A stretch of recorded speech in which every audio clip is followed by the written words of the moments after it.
हज़रत यूसुफ़ अलैहिस्सलाम को उनके भाइयों ने हसद में आकर खूने में फेंक दिया। फिर एक काफ़िला आया और उन्हें कुएं से निकालकर मिस्र में गुलाम पर बेच दिया। मिस्र का बादशाह उस वक्त अजीज़ मिस्र कहलाता था, जिसने यूसुफ़ अलैहिस्सलाम को खरीदा और अपनी बीवी जुलेखा के साथ महल में रख लिया। जुलेखा ने जब पहली बार यूसुफ़ अलैहिस्सलाम को देखा तो वो आपके हुस्न जमाल पर फ़रेफ्ता हो गई। रिवायत के मुताबिक हज़रत यूसुफ़ अलैहिस्सलाम का चेहरा चाँद से ज़्यादा रोशन और वजूद बेमिसाल था।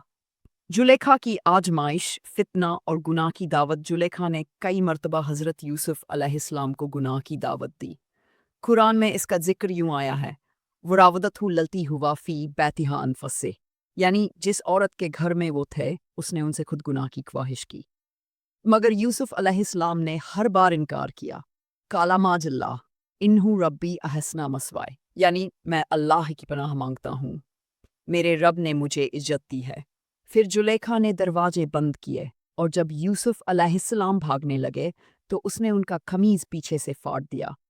बिलाखिर जुलेखा ने यूसुफ़ अलैहिस्सलाम पर झूठा इल्ज़ाम लगाया और उन्हें कैद करवा दिया गया। हज़रत यूसुफ़ अलैहिस्सलाम ने जेल में कई साल गुजारे। इस दौरान कैदियों के ख्वाबों की सच्ची ताबीर दी और फिर बादशाह का ख्वाब भी सुना।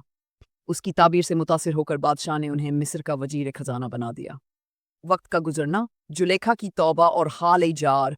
उधर जुलेखा पर अल्लाह का अजाब नाजिल हुआ। दौलत, हुस्न, ताकत सब छिन गया। अवामी रुसवाई का शिकार हुई। अब वो औरत जो कल महल की रानी थी, आज फकीरी और शर्मिंदगी में जिंदगी गुजार रही थी। मगर जुलेखा का दिल बदल चुका था। रिवायत है कि जुलेखा तन्हाई में अल्लाह से दुआ करती थी। ओपन कोट, ऐ मेरे रब, मैंने खता की मगर तेरी रहमत वसीय है। अगर यूसुफ मेरे नसीब में है तो मुझे उसके काबिल बना दे। अगर नहीं अगर नहीं तो मेरी आंखों से उसका नूर छीन ले ताकि मैं गुनाह में न पड़ूं। अल्लाह ने जुलेखा की सच्ची तौबा को कबूल फरमाया और उस पर खास इनाम किया।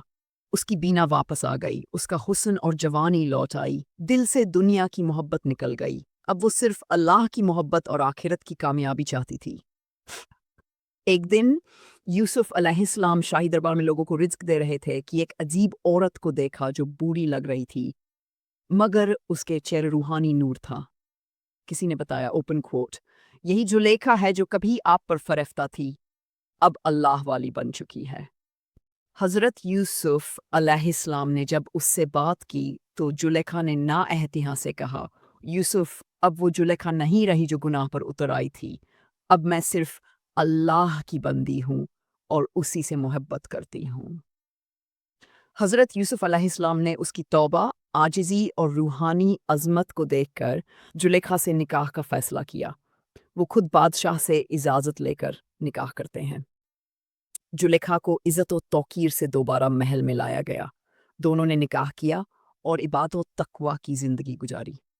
निकाह के बाद दोनों दिन रात अल्लाह की इबादत करते, अल्लाह का शुक्र अदा करते, अल्लाह के फ़ैसलों पर सब्र और शुक्र करते। ये शादी सिर्फ जिस्मानी या दुनियावी रिश्ता नहीं था, बल्कि एक रूहानी मिलाप था जिसकी बुनियाद तौबा, तक़वा, सब्र और मोहब्बत इलाही पर थी। सबक और इबरत तौबा की ताकत। जुलेखा गुनहगार थी मगर सच्ची तौबा ने उसे अल्लाह की वली बना दिया। सब्र का फल, यूसुफ अलैहिस्सलाम ने कैद, जुल्म और तन्हाई पर सब्र किया। अल्लाह ने उन्हें दुनिया व आखिरत दोनों में इज्जत दी। अल्लाह का रहम, अल्लाह चाहे तो अंधी आंखों को भी रोशनी दे दे और गुनहगार दिल को भी नूर से भर दे। मोहब्बत की पाकीज़गी, जुलेखा की मोहब्बत हवस से शुरू हुई मगर इश्क़ इलाही में बदल गई। यही मोहब्बत की असल है।